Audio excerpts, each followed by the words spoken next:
Hi, I'm Amy Detjen with Knit Circus Yarns, and I want to talk just a little tiny bit about how to measure your gauge. I'm not going to talk about how important gauge is, because we all know it is very important, but just the basics of how you measure it when you have a piece of fabric and you want to know how many stitches per inch you're getting. I did a nice big jumbo piece here for us to look at. So what you want to remember is that each stitch has a left half and a right half. Left and right, left and right. And if you turn it upside down, because it's stockinette stitch, it looks exactly the same upside down. So it can be kind of misleading sometimes because your eye sees a stitch going both directions. But what I want to do is I want to start the ruler. I don't want to go near the edges because that little edge stitch just completely curls under in stockinette stitch. And that is a whole stitch there, but you see it just disappears. So it looks like that's the last stitch, but it's not. If the directions say you want 24 stitches to 4 inches, you don't want to cast on 24 stitches because you're going to get curl under on both sides, and it's not really going to be accurate unless you block it, which we all know you should, but how many of us really do?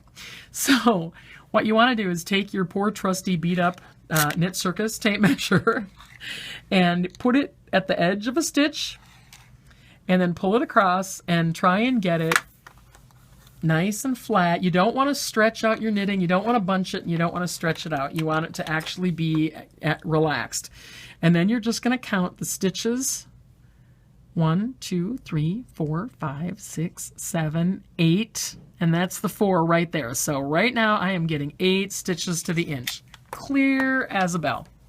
One of the things that befuddles people sometimes, I just want to digress here a little bit, is when they're counting rows, because row gauge is really important too. And the question is always, do you count that row or not? Because the directions may say cast on and then knit 10 rows. And when you go to count it, the question is, do you count that row or not? I count it because I did long tail cast on. So that was actually my cast on row, but technically it's a row of knitting. So I would count it. It really doesn't matter as long as you're consistent. If you count it when you're knitting one sleeve, then count it when you're counting the next sleeve to make sure that they match. And also when you're measuring your gauge, or if you're not your gauge, but your piece, to see how long it is, you always want to start at the bottom, and then you want your ruler to stop right in the middle of that stitch that's over the needle, if you're counting to see exactly where you are.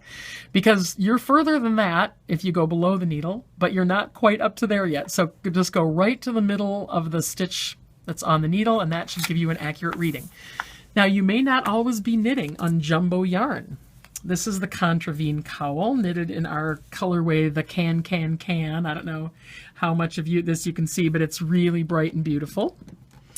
And my dear friend Ann Budd invented this amazing ruler. I was going to try and take credit for it, but it's got her name right on it, so I can't. But I wish I had invented this. These are usually only available at her Knit for Fun retreats around the world, but she is making them available to the general public now, and we have them at Knit Circus, and I'm sure other stores will have them soon. And it's got little drawings on it of stitches. And there's a row of white. It's probably hard to see, but there's a row of white, a row of black, a row of white, a row of black. So when you put that down on your knitting, to measure, use whichever color is easier to see against the color you're knitting. If you were knitting with black or dark gray, you'd want to look at the white stitches. On here, it really doesn't matter. So what I'm going to do is line up that stitch with a stitch below, of the fabric, and then go across and see they don't stay lined up. This one gets scooched over, so that's not right. So go to the next smaller one, and this is closer. That one is lined up. That one's nearly lined up. Nope, they don't stay lined up across. Now go to this one, and that stitch looks like that stitch there, and what do you know?